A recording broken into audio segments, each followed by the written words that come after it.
Labą dieną, reportažiukas iš mados ir stiliaus virtuvėlės. O kokia suknelė su sparniukais, moteris yra pardavime 50 eurų, SSMSL, lengvutė kaip pukelis. Ant manęs matote LM dydį, bet stiliaus ir mados virtuvėlė.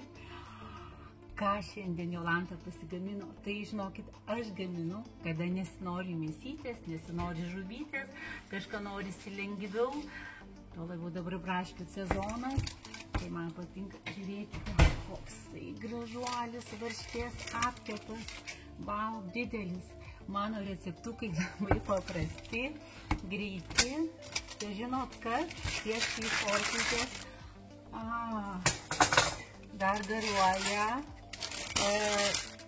Taip, 6 kiaušiniai, 6 šaukštai cukraus, kilogramas varškės, 6 šaukštai grietinė, 6 šaukštai manų kvapų. Viskas išmaišote ir žinot, kas dar gausiai prismaigstot sviestuko.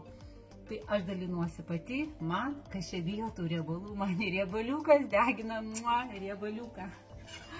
Labai skanus. Ir žinokit, aš valgau gausiai, visko, ko man norisi, tik tai aišku, mes prarandam galbūt energiją, kada yra tas maistas netinkamas, arba suvalgom per didelį kiekį. Wow, ir kaimiški kiaušiniai, labai svarbu produktas. Ir žinoti, ką aš atkreipiu dėmesio, aš stengiuosi valgyti viską, bet tą tikrą, neperdirbtą maistuką.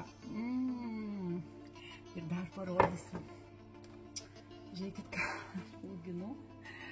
aš auginu, braškės, matote? Mano terasai buvo, aš tikrai nusiskinsiu porą uogyčių. Štai, žinokit, ir tą nuotaiką mes susikūrėme patys.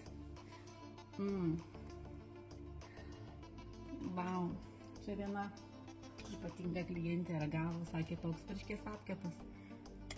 Michelin restorano, sakė, šitas pas mane skanesnis. Ir dar mėtų šakelį iš manojo sodo. Tai va, linkėjimai moteris, valgom viską. Žinot, sunkiausiai tada, kada prasideda kova, kada prasideda kančia. Tai va, kviečiu atsipalaiduoti ir vietoj to geriau skirti dėmesį suknelėm ir mankštos pratimėlių pasidarimui kiekvieną rytą. Iki.